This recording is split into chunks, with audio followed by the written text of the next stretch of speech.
أفر دولة موقع أيه انت دابا كناحي دagaalkii sokeeyaha dunyada ka dheefay u dalacay shirkadaha ma garata adiga dibadaha u dhoofay inta uu dal kala tigay ganacsi dawladdiisii dawladii raashin dhacay oo ganacsi dawladdiisii soo daadsha leedahay dirham kaga xaraashtay dooyo maraakiib ku soo daadahayay dekedaha ka soo roga dabadeedna naga gada dollar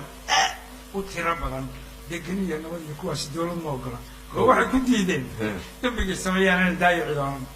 صح وكو hay'adaha dulalkee dawladaha adduunyadu waxay noogu deeqeen ku dalxiisa kaligood dabaqyada ka suubsaday degeni iyo nabad iyo iyana dawlad ma ogola waxna ay ku diideen dayacay wax ku helaan نعم ya صح walaadada dableyda diinta ilaahay damacooda ku cabiray doona doorto waxay sameeyaan degeni iyo nabad iyo iyana dawlad ma ogola waxna ay ku diideen damac maamul baa galay nimanka dhibkana ma haysteen inay xukumaan bay rabaan inay wax xukumaan ha laakiin sida hadda wax ku socdo wax ma ku xukumayo wax kuma xukumi karaan dadii dadba dhamaa صح دي أفراد tan afraad digliya afmiinshaar ku dalacay waxbaan dilay ama dul bir allah inaga reebayaan ku dhaca odaygiisii soo diray kursigii dergiigsaday ya صح degeni iyo nabad iyo doorasho iyo dastuur iyo isna dawlad ma ogola waxna uu ku diiday dib unuusan u arkay maanta dilaysna halis doorto waa ogyahay inaa cidina dooranay صح marka afartaas صادريق في عبكم يا مان مركو afartaas dawlad ma ogola dadku hay ogaadeen anna waxaan ku محاول soo دوامك anna أفراد waxaan ku soo duulay waa iyagana dadka u sheego أيه محل دوامك أصلا وحال أفراد دوامك. محل هو دوينا يا سيد لوجو قد waxaa lagu daweynayaa maasadheer oo la yidhaahdo durbaanka la shaa waxaa ku jira dadkaygoo hadimada markaan deey garashaday dembiga waxa saaraya daliilkeedana haya dorarka gumaystihii dalkeena markuu qabsaday mid dooroo garashada iyo markii midda qadabayili dooni mayena da ayuu duuflaaladii gunnimada u dabacsanaa xornimadana diidanaa intii darxumada jeclaa wuxuu baray doobe xumo intii duumi iyo xasida intii daradariya xina ogta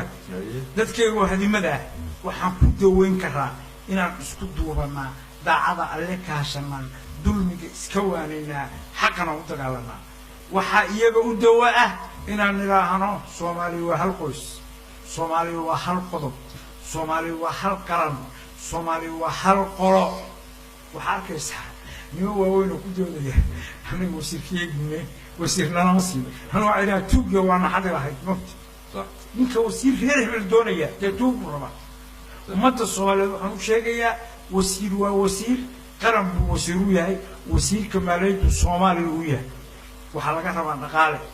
wasiirka waxbarashaduna soomaaliya u yahay waxaa laga rabaa qaabkii waxbarashada inuu dejiyo qaabkii dhaqaalaha inuu dejiyo qaabkii nabadgelyada inuu dejiyo qaabkii siyaasadda arrimaha dibadda inuu dejiyo qorshihii inuu dejiyo ummadda inuu u faafiyo dadku inay wacyigelin joogtaa iyo warbixin joogtaa iyo transparency helaan madaxweynaha waxaan leeyahay farmaajow cadaalad ilaali ummaddan cadaalad baan deeqday wax kaloo deeqaa ma jiro shacabkana waxaan leeyahay war madaxdiina u hoggaansama madaxweyne ra-iisul wasaare wasiir guddoomiye gobol guddoomiye degmo haddii allihiin alla yahay khilaaf u aragnay ka baxee hoggaansama sharciga u hoggaansama ولي بها اللود عيدين تصاص